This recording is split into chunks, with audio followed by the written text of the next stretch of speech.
اعوذ باللہ من الشیطان الرجیم، بسم اللہ الرحمن الرحیم۔ ڈیئر اسٹوڈنٹس، السلام علیکم۔ امید ہے آپ سب خیریت سے ہوں گے۔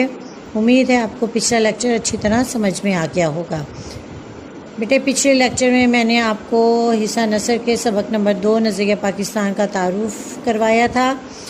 آج کے اس لیکچر میں ہم اس سبق کو پڑھیں گے اور اس کے الفاظ معنی کریں گے۔ تو چلیں آئیے اب ہم اپنے لیکچر کا آغاز کرتے ہیں۔ آپ تمام بچے اپنی کتابیں کھول لیں اور اس کا پیج نمبر 21 نکال لیں۔ جو اس صفحے میں مصنف کا تعارف بیان کیا گیا ہے، اس صفحے میں جو اہم نکات ہیں وہ میں آپ کو بتاتی جاؤں گی اور آپ اس کو انڈر لائن کرتے جائیں۔ یہ چیز جو ہے یہ آپ کے MCQs کے حوالے سے اہم ہے۔ تو چلیں بچوں، اب ہم اپنے سبق کا باقاعدہ آغاز کرتے ہیں۔ تو سب سے پہلے آپ دیکھیں کہ اس میں مصنف کا نام لکھا گیا ہے۔ اس میں ڈاکٹر غلام مصطفیٰ خان مصنف کا نام ہے اور سبق کا کیا نام ہے؟ نظریہ پاکستان۔ ان دونوں کے حوالے سے جو ہے وہ MCQs آ سکتے ہیں۔ بعض اوقات سبق کا نام دے دیا جاتا ہے اور مصنف کا پوچھ لیا جاتا ہے، بعض دفعہ مصنف کا نام دے دیا جاتا ہے اور سبق کے حوالے سے بات کی جاتی ہے۔ دوسری چیز جو ہے وہ یہ ہے کہ آپ کی سن پیدائش و وفات یہ 1912 سے لے کے 2005 ہے۔ اس کے بعد پہلے پیراگراف کی طرف آ جائیے۔ آپ کی جائے پیدائش یعنی پیدا ہونے کی جگہ یہ جبل پور ہے، اس کو انڈر لائن کر لیں۔ پھر اس کے بعد 9th کلاس کا پاس کر کے آپ کہاں چلے گئے؟ آپ علی گڑھ چلے گئے۔ کس سن میں چلے گئے؟ 1928 میں چلے گئے۔ اس کے بعد علی گڑھ یونیورسٹی سے آپ نے کون سی ڈگریاں حاصل کی؟ اس میں LLB، MA اردو اور MA فارسی شامل ہیں۔ آپ نے PhD اردو میں کس سن میں کی؟ 1947 یا 1947۔ آپ کو DLET یعنی ڈاکٹر آف لٹریچر کی ڈگری کس یونیورسٹی سے ملی؟ یہ ناگپور یونیورسٹی تھی۔ اور کس سن میں ملی؟ یہ 1959 میں۔ اس کے بعد آپ نے اپنی عملی زندگی کا آغاز کس کالج سے کیا؟ یہ کنگ ایڈورڈ کالج تھا۔ کس حیثیت سے کیا؟ بطور لیکچرار کے کیا۔ اس کے بعد قیام پاکستان کے بعد آپ کس کالج سے منسلک ہوئے؟ آپ اردو کالج کراچی سے منسلک ہوئے۔ اس کے بعد آپ نے کس یونیورسٹی کے شعبہ اردو میں بطور پرنسپل کام کیا؟ سندھ یونیورسٹی میں۔ اس کے بعد آپ کو کون سے اعزازات سے نوازا گیا؟ آپ کو ستارہ امتیاز، نقوش ایوارڈ، اقبال ایوارڈ اور نشان سپاہ سے نوازا گیا گورنمنٹ کی طرف سے۔ تو بیٹے یہ پہلے پیراگراف میں اہم نکات تھے۔ اب ہم دوسرے پیراگراف کی طرف آ جاتے ہیں۔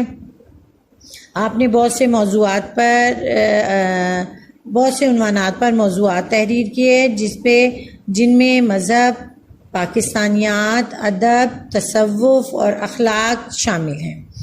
آپ کی تحریریں کیسی تھیں؟ آپ کی تحریریں معرب و مفرس تھیں۔ اب یہ ایک نئی ٹرم ہے جو کہ آپ نے میرا خیال ہے پہلی دفعہ ہی سنی ہوگی۔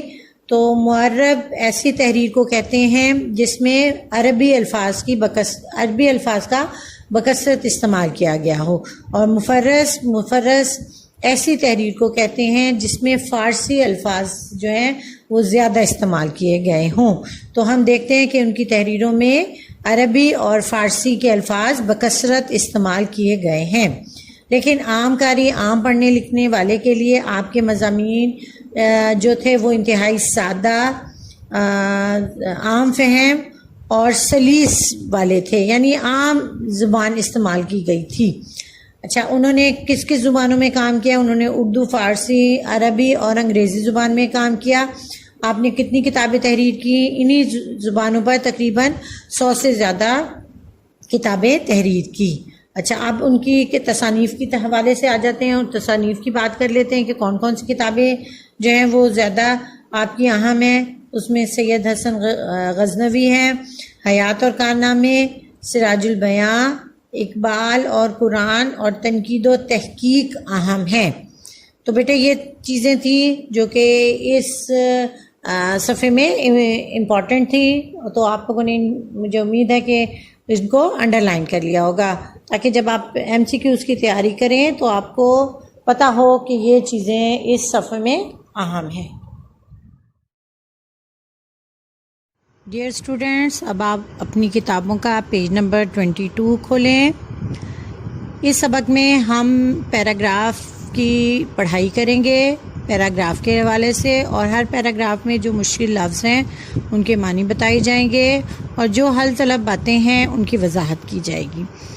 آپ لوگ ساتھ ساتھ الفاظ کے معنی اپنی کتابوں پر ہی تحریر کرتے جائیں، جس طرح کے ہم 9th میں کر چکے ہیں یا ہم جس طرح کلاس میں پریکٹس کرتے تھے۔ تو آئیے بیٹا ہم اپنے سبق کا باقاعدہ آغاز کرتے ہیں۔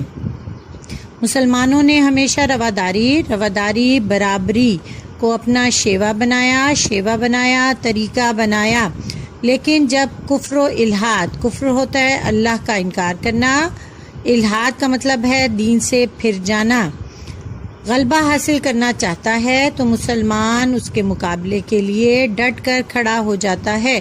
ڈٹ کر کھڑا ہونا، بہادری سے مقابلہ کرنا۔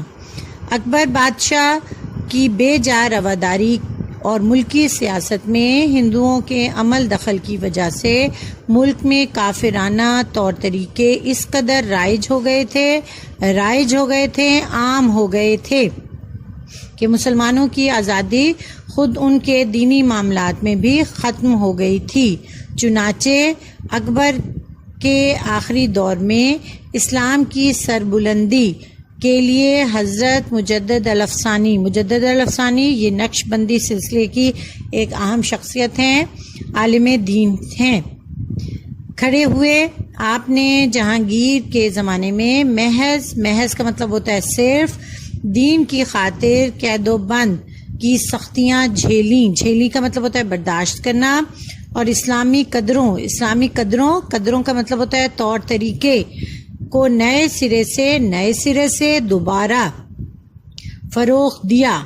ان کے اثر سے شاہ جہاں اور اس کے بعد اس کا بیٹا اورنگزیب دین کا خادم بنا، خدمت کرنے والا، لیکن اورنگزیب کے بعد ہی اس کے بیٹوں کے باہمی نفاق کا مطلب ہوتا ہے نا اتفاقی اور کمزوری کی وجہ سے مغلیہ سلطنت کا زوال شروع ہو گیا۔ زوال کا مطلب ہوتا ہے پستی۔ مرہٹوں اور ہندوؤں، مرہٹے جو تھے یہ ہندوستان میں آباد ایک قوم تھی کہ کئی گروہوں نے سر اٹھایا، انگریزوں نے اپنے قدم جمائے اور ملک میں انتشار کا مطلب ہوتا ہے افراتفری پھیل گیا، لیکن ایسے گئے گزرے حالات میں بھی قوم کو فروغ کا مطلب ہوتا ہے ترقی اور اسلام کو سر بلند کرنے کے لیے کوششیں جاری رہیں۔ چنانچہ میسور کے سلطان حیدر علی اور اس کے بیٹے ٹیپو سلطان نے نہ صرف ہندوؤں اور انگریزوں کا مقابلہ کیا بلکہ افغانستان، ترکی اور پھر فرانس کو بھی اپنے ساتھ شامل کرنے کی کوشش کی، لیکن ملک کے دوسرے سرداروں نے ساتھ نہیں دیا اور انہیں کامیابی حاصل نہ ہو سکی۔ تو اس طرح جو تحریک پاکستان کے حوالے سے جو ابتدائی دور کی کوششیں ہیں اس کے حوالے سے یہاں پر اس پیراگراف میں مصنف نے بیان کیا ہے کہ کس طرح سے مختلف رہنماؤں نے اسلام کی سربلندی کے لیے اور اسلامی اقدار کو فروغ دینے کے لیے اپنی کوششیں کی، اور گاہے بگاہے مختلف تحریکوں کے ذریعے تحریک پاکستان جو ہے وہ آگے چلتی رہی، لیکن اپنوں کی سازشوں اور بیرونی دنیا کی سازشوں کی وجہ سے وہ تحریکیں کامیاب نہ ہو سکیں۔ اگلے پیراگراف میں بچوں مصنف کہتے ہیں کہ اسی زمانے میں شاہ ولی اللہ جو ہے یہ ایک عالم دین ہے، محدث ہے اور مصلح یعنی رہنما ہیں، اصلاح کرنے والے ہیں، اور ان کے صاحبزادوں نے مسلمانوں کی اخلاقی اور معاشرتی، اخلاقی ہوتا ہے انسان کے اندر جو خوبیاں یا خامیاں ہوتی ہیں وہ اخلاقی ہیں، اور معاشرتی جو سوسائٹی میں یا معاشرے میں پائی جانے والی برائیاں ہیں ان کو دور کرنے کی تحریک شروع کی۔ پھر ان کے پوتے شاہ اسماعیل نے اپنے مرشد سید احمد بریلوی کے ساتھ اسلامی اصولوں کو دوبارہ رائج کرنے اور ملک کو غلامی سے آزاد کرانے کی کوشش میں 1831 میں اپنی جانیں قربان کر دیں۔ تاہم انہوں نے مسلمانوں کے دلوں میں جوش اور ولولہ پیدا کر دیا تھا۔ چنانچہ 1857 کی جنگ آزادی میں مسلمانوں نے پھر اپنے قدم جمانے کی کوشش کی۔ بیٹے 1857 کی جنگ آزادی تحریک پاکستان کے حوالے سے ایک اہم موڑ ہے۔ اس میں ہندو اور مسلمان دونوں نے مل کر یہ جنگ کا آغاز کیا تھا، لیکن جنگ کی ناکامی کی صورت میں ہندو الگ ہو گئے تھے اور تمام اس جنگ کا ملبہ مسلمانوں پر ڈال دیا گیا تھا، اور اسی کی وجہ سے انگریز جو ہے وہ مسلمانوں کے خلاف ہو گئے تھے، اور اس طرح مسلمانوں کا نہ صرف معاشی بلکہ معاشرتی طور پر بھی زوال شروع ہو گیا۔ تو انگریزوں کے خیال کے مطابق یہ ایک غدر تھا، جبکہ مسلمان جو ہیں اس کو تحریک جنگ آزادی کا نام دیتے ہیں۔ لیکن انگریزی اقتدار مستحکم ہو چکا تھا، اس لیے انہیں کامیابی نہ ہو سکی۔ اس زمانے میں سید نے مجبوراً انگریزوں سے مفاہمت کو غنیمت جانا اور مسلمان قوم کی اخلاقی اور تہذیبی اصلاح پر توجہ دی۔ یہاں مفاہمت کا مطلب ہوتا ہے کہ نہ چاہتے ہوئے بھی کسی سے صلح کرنا، یعنی سر سید احمد خان نے حالات کا جائزہ لیا، اور جب سر سید احمد خان کو پتہ چل گیا یا وہ یہ جان گئے کہ مسلمانوں کا انگریزوں کے ساتھ مفاہمت کے بغیر کوئی گزارا نہیں ہے، تو انہوں نے انگریزوں سے مفاہمت کر لی اور سیاسی طور پر وہ ایک طرف ہو گئے، اور قوم کی اصلاح کرنے کا ان کے اخلاقی حوالے سے اور پھر تہذیبی کے حوالے سے مسلمانوں کی اصلاح کرنے کی کوشش میں مصروف ہو گئے۔ Dear students,